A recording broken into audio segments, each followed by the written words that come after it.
Hello students, how are you all? I hope all are safe and healthy at your home. आज हम पढ़ेंगे Hindi subject.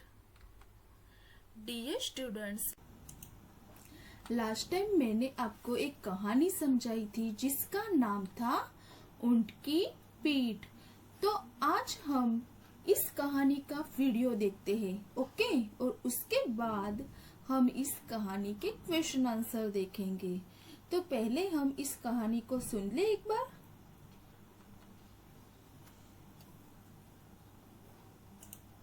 पाठ 3। ऊंट की पीठ। एक था ऊंट। उसके लंबे पैर और लंबी गर्दन थी। उसकी पीठ पर कुबड़ भी था। इस कारण उसके मित्र उसकी हंसी उड़ाते थे। वह अक्सर अकेला ही बैठा रहता था। एक दिन बंदर और खरगोश उसके पास आए और बोले, देखो, तुम्हारा शरीर कितना बेडौल है। हम सब तुमसे कहीं अधिक सुंदर हैं। यह सुनकर ऊंट बहुत दुखी हुआ। एक दिन वह बहुत उदास था। उसके कुछ मित्र उसे खेलने के लिए बाहर बुला रहे थे, परंतु ऊंट नहीं गया। तब उसकी माँ ने उससे पूछा, बेटा, क्या बात है? तुम बाहर खेलने क्यों नहीं जा रहे? ऊंट ने दुखी होकर कहा, माँ, सारे मित्र मुझ पर हंसते हैं। क्यों? माँ ने हैरानी से पूछा। ऊंट बोला, माँ, मेरी टांगे और गर्दन बहुत लंबी है ना, और मेरी पीठ पर कुबड़ भी है। इस कारण सब मुझ पर हंसते हैं। अब मैं कभी उनके साथ नहीं खेलूंगा।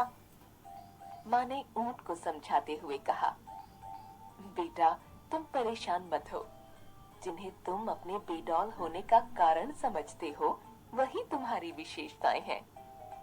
ऊंट हैरानी से माँ की ओर देखने लगा। माँ बोली, हाँ बेटा, हमें रेगिस्तान का जहाज कहा जाता है, क्योंकि वहाँ हम तेजी से चल पाते हैं। हमारे पैर इस प्रकार बने हैं कि रेत में धंस नहीं पाते।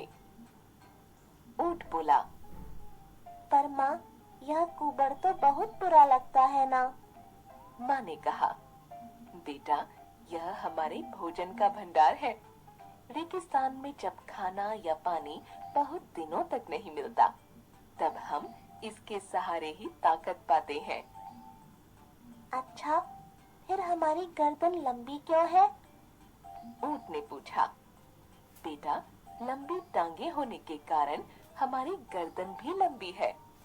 इससे हमें नदी, तालाबों से पानी पीने में और पेड़ पौधों की पत्तियां खाने में मदद मिलती है। माँ की बातें सुनकर ऊंट बहुत प्रसन्न हुआ।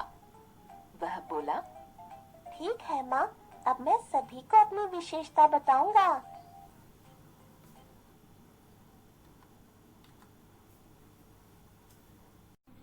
तो बच्चों, सुन ली सबने कहानी? मजा आया ना सबको कहानी सुनने में? अब हम इस कहानी के क्वेश्चन आंसर देख लेते हैं। तो सबसे पहले नोटबुक के क्वेश्चन आंसर देखते हैं। आपको नया लेसन नए पेज पर लिखना है। आपको सबसे पहले लिखना है पाठ 3। पाठ 3 आपको मार्जिन में लिखना है। उसके बाद आपको लेसन का नाम ऊंट की पीठ वो सेकेंड लाइन में सेंटर में लिखना है। उसके बाद 1 लाइन लीव कर अभ्यास लिखना है। उसके बाद 1 लाइन लीव कर 1 नंबर का क्वेश्चन, ऊंट की पीठ पर क्या था? तो कहानी सुनी ना आप सबने? क्या था उसकी पीठ पर? कुबड़। Very good. तो आपको यहाँ आंसर लिखना है, ऊंट की पीठ पर कुबड़ था। ओके। उसके बाद 1 लाइन लीव कर सेकेंड नंबर का क्वेश्चन, बंदर और खरगोश किसके पास आए? तो बंदर और खरगोश किसके मित्र थे?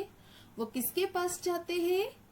तो उसका आंसर है, बंदर और खरगोश ऊंट के पास आए। तो बंदर और खरगोश ऊंट के मित्र थे, इसलिए वो उनके पास जाते हैं।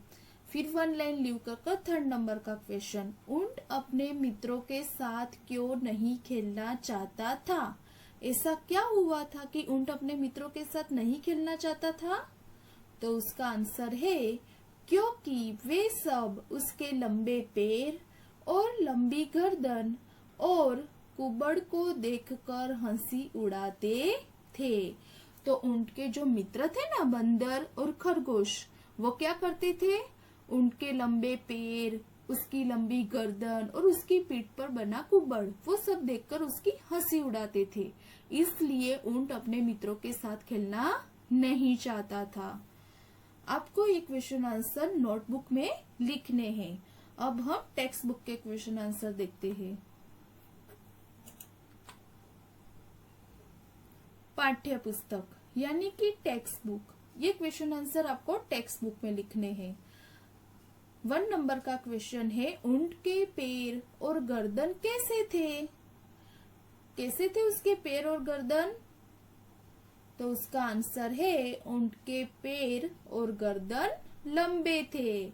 उसके लंबे पैर होने के कारण उसकी गर्दन भी लंबी थी।